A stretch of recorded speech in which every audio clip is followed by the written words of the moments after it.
Well, thank you, and my apologies, for keeping you from lunch or whatever your next appointment is, but I was asked, so it's the organisers. No, it's not your fault. Typical politician buck passing. So firstly, I do want to thank you very much for the invitation, and not least because I have a tremendous respect for the work of ECAS in terms of how practical and constructive it is, and how much reassurance and assistance they've given to individual citizens, but groups, and also, I think, as well for those of us who are engaged in this as politicians. And it's an organisation I've been involved with since my early days as a member of the European Parliament some years ago now.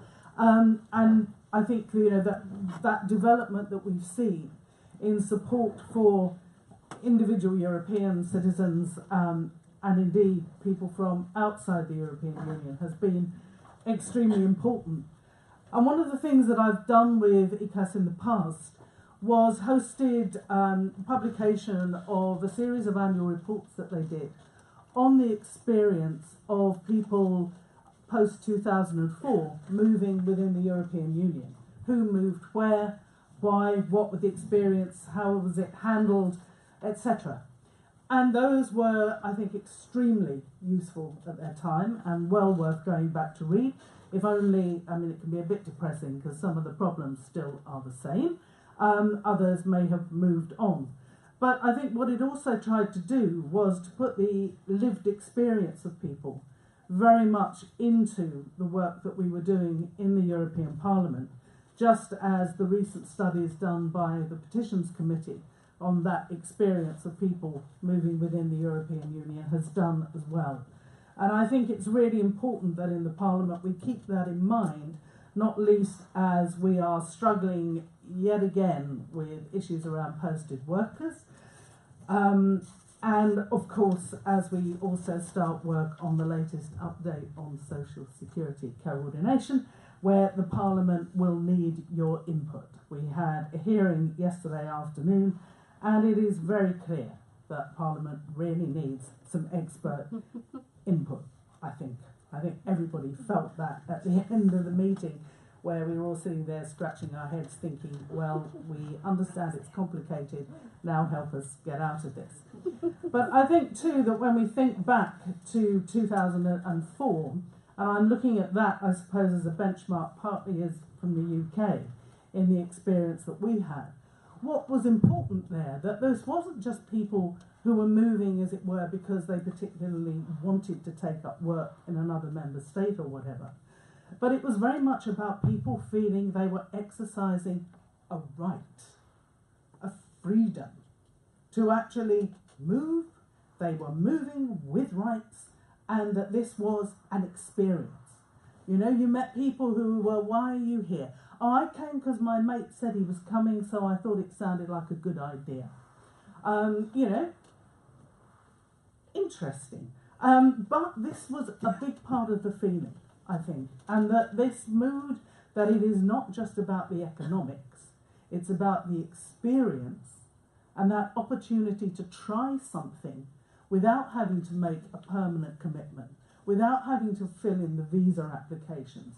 And heaven help you if you're trying to fill in a British visa application. I suspect we may not be alone in that. But, if you can avoid that, great. You have an opportunity to try.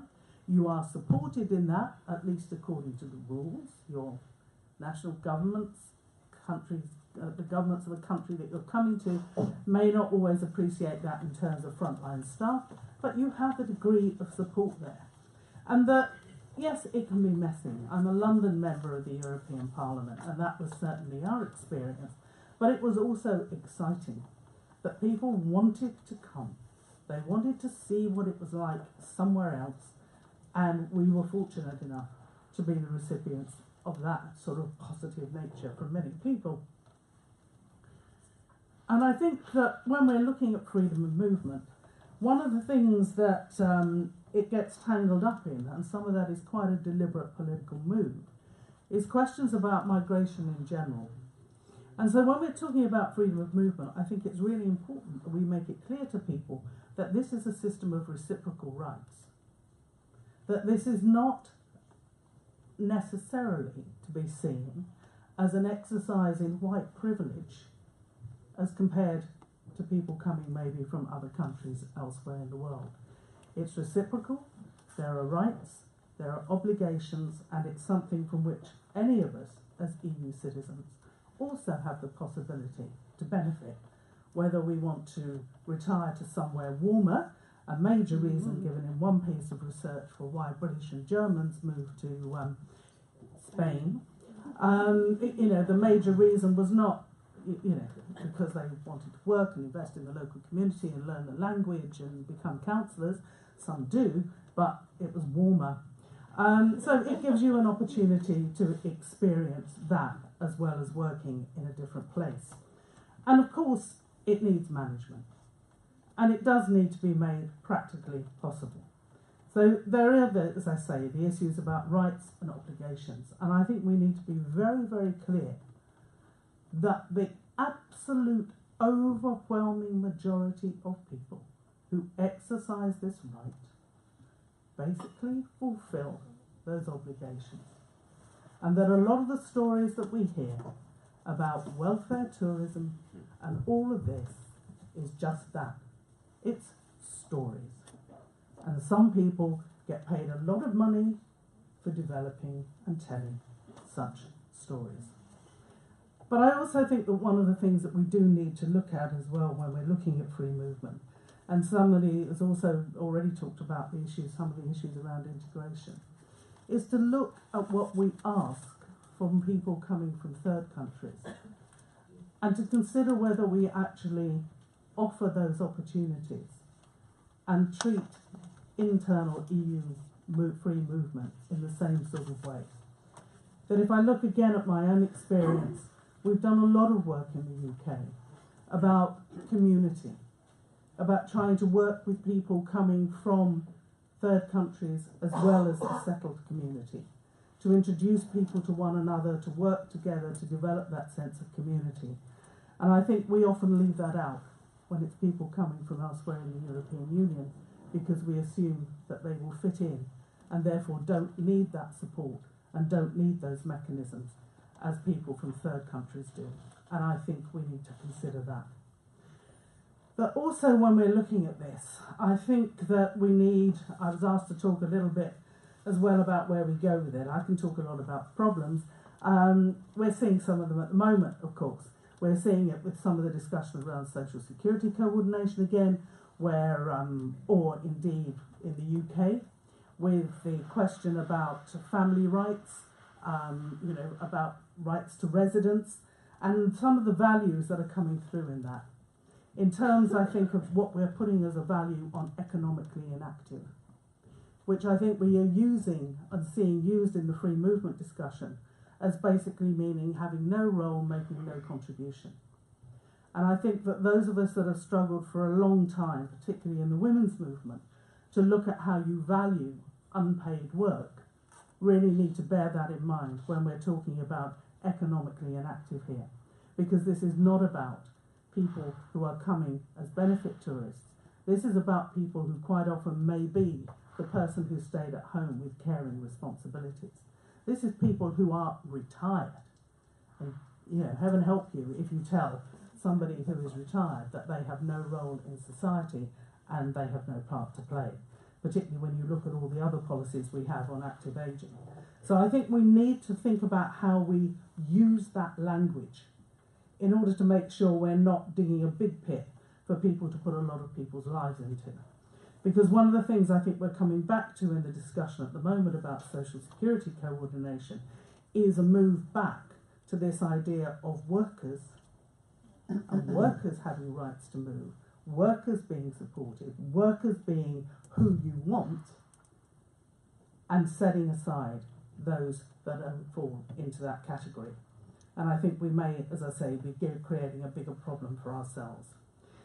So having seen what discussions around free movement, how they were used in the UK experience, how do we make more of a case for free movement? I think we need to do that and to be very strong about it. I think we need to be clear that it is not only, as I say, the economics. It's about a wider experience, it's a cultural experience, it's an opportunity to put your toe in the water somewhere else. I think we need to make use of all of the schemes that give people the opportunity to meet people like them elsewhere within the European Union. And therefore we're not simply talking here about an educated academic grouping. It's about how it works for apprentices, it's about how it works for your groups of older people locally, it's about how it works for people who are disadvantaged in society. And it also needs to be about how it works for people to be able to exercise their rights, whether that's people with disabilities, people of colour, whatever, whoever else it may be. And we need to make sure it reaches the small towns and the rural areas, not just city to city. So we've got the Erasmus anniversary this year. How are we going to celebrate that? How are we going to get the message out there about what this has done to people's lives and making them feel it opens up their opportunities? And when we're looking too at the revision of social security coordination and all the rest of it, can we please get our member states to recognise they also need to put in place bridges between these systems so that we don't continue to have this tragedy of people falling through nets all the time, and where we have member states talking about the deportation of rough sleepers, for example, because they are not entitled to welfare benefits or any funding stream from their national government. So I think, as I say, when we're looking at this through the Brexit experience, and I'm a British MEP, you can't get from a Remain region with over 1 million EU nationals in it, yes, who will all be entitled to vote in next year's local elections if we can get them registered, just so that, you know, they can enjoy this experience. And I do take the point about the voting at the national level. We see people who lose voting rights and then don't actually get invited to contribute to referendums and anything else. But it is one of the things that I was looking at yesterday and came across on what can be a marvellous medium, Twitter, if you don't read too far down the streams, was a couple of these, you know, wordies, where you pull together the words most frequently used in reporting or discussion or whatever on particular issues. And there's one there which goes back to the great tragedy of last year, in my view, the referendum result. Well, it wasn't the only one, of course. We had the United States, but that's maybe getting a bit too political. That when you looked at the words that came through, for those that voted leave, the biggest word on their wording was immigration. And the other big words that come through are about control, country, sovereignty, borders, laws, back. Whether that's sending people back or taking control back, who knows? British. If you looked at what the European Union meant to people on the Remain side, I think these are words we need to use far more those of us that want to make a positive case for the European Union. And the biggest word on there is peace, followed by freedom, unity, opportunity, diversity, tolerance, cooperation, friendship, rights. And a lot of these are tied up with, in my view, people understanding each other across borders, people using that right to free movement, people using that right to meet one another and see what actually brings them together. And that I think when we're talking about free movement, it's not, and the European Union on this 60th anniversary, it's not just the technicalities, it's not just the market and the economics, it's about that vision and that issue about unity in diversity and making those rights work for us all. Thank you.